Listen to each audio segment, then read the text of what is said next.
आने से कोई रोकेगा नहीं। सुना है कि बेगूसराय जाएंगे, बिहार आ रहे हैं, व्हाइट कॉलर के शर्ट पहन करके और आह्वान किया है, प्रायश्चित का आह्वान करें। लोकसभा में नेता प्रतिपक्ष और कांग्रेस सांसद राहुल गांधी के बिहार आने और बेगूसराय में कांग्रेस की यात्रा में शामिल होने पर केंद्रीय मंत्री गिरिराज सिंह ने निशाना साधा है। उन्होंने कहा कि राहुल गांधी प्रायश्चित करने के लिए सिमरिया धाम चले जाएं, गोबर बालू खाकर गंगा जी से माफी मांगे और प्रायश्चित करें। उन्होंने आगे कहा कि व्हाइट कॉलर शर्ट पहनकर भ्रम पैदा करने की कोशिश करेंगे, लेकिन लोग उनको जानते हैं कि 60 साल में कांग्रेस ने कुछ नहीं किया। मोदी तो देश को 10 साल में 5वें स्थान पर ले गए। गिरिराज सिंह ने कहा कि 10 साल में 4.5 करोड़ इंदिरा आवास बनाकर गरीबों को घर दिया, शौचालय दिया, बिजली दिया, अनाज दिया, गैस का कनेक्शन दिया। नरेंद्र मोदी ने सबल बनाने का काम किया है। कांग्रेस ने 60 साल तक राज किया। इंदिरा जी 71 में गरीबी हटाओ का नारा दिया, गरीबी नहीं हटा पाए। नरेंद्र मोदी की सरकार ने 25 करोड़ गरीबों को गरीबी रेखा से ऊपर ले गया। आखिर जाए क्यों नहीं? घर दिया, शौचालय दिया, बिजली दिया, गैस का चूल्हा दिया, अनाज दिया, 5 लाख का आयुष्मान भारत कार्ड दिया। इनको प्रायश्चित करना चाहिए। जिस बेगूसराय में आ रहे हैं, इनके बाबूजी ये क्या कहते थे मैं नहीं जानता, पापा कहते कि डैडी कहते, लेकिन इनके बाबूजी ने बेगूसराय में गछा था कि पेट्रोकेमिकल्स खोलेंगे। 85 नहीं खोल पाए। नरेंद्र मोदी 25,000 करोड़ लगा करके ऑयल रिफाइनरी से अब पेट्रोकेमिकल्स भी होगा। फर्टिलाइजर बंद हो गया था, फर्टिलाइजर को खोला। 17 गो पुल गंगा जी पे दिया। आंख उनका चौंधिया जाएगा जब नरेंद्र मोदी का सड़क और नीतीश कुमार का विकास देखेंगे तो। इसलिए प्रायश्चित करें। 30 करोड़ EPFO नंबर है जो किसी न किसी कंपनी का नंबर है, किसको बरगलाएंगे? प्रायश्चित करें। अब प्रायश्चित करने के लिए अच्छा है, अगर बेगूसराय जा रहे हैं तो सिमरिया घाट में गोबर बालू फांकें और गंगा से स्नान करें, वो गंगा जल पिए और प्रायश्चित करें। हमें पत्रकारों ने पूछा उनके आने से क्या होगा, हम बोले क्या होगा, मूस मोटे हैं तो लोड होगा। हमारे यहाँ कहावत है। ममता बनर्जी को रामनवमी के जुलूस से क्या दिक्कत है? देखिए, ममता बनर्जी हों या राहुल गांधी हों या लालू यादव हों या कम्युनिस्ट हों, ये सब के सब तुष्टीकरण की प्रकाष्ठा के लिए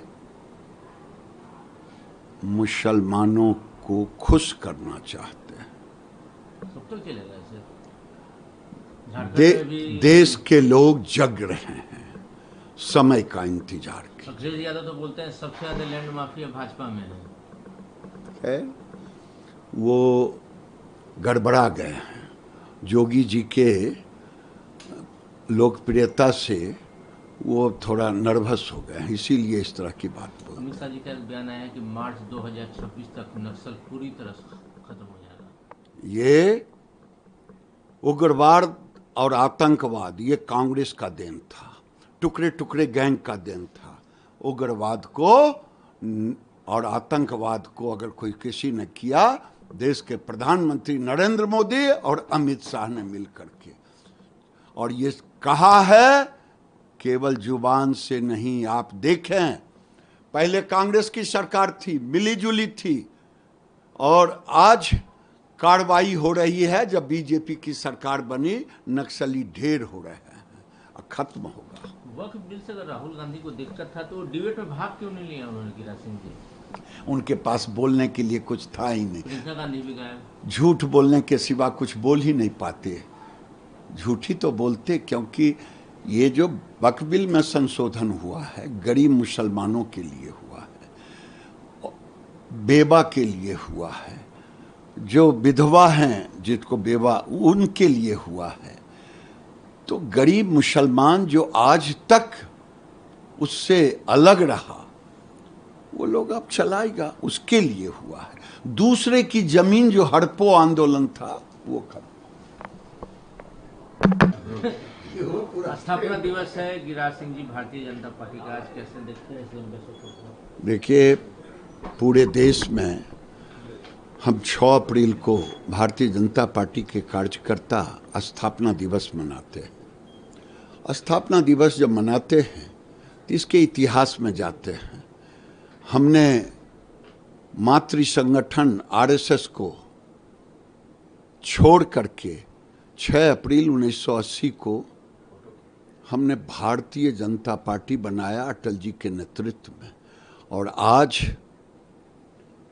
6 अप्रैल 1980 से यात्रा करते करते 2025 तक हम नरेंद्र मोदी के नेतृत्व में माँ भारती को दुनिया के 5वें स्थान पर आर्थिक स्थिति में ले जाने का काम किया, गरीबों को गरीबी रेखा से ऊपर उठाने का काम किया, समृद्धि लाने का काम किया, सड़क बिजली देने का काम किया, गरीबों को घर देने का काम किया।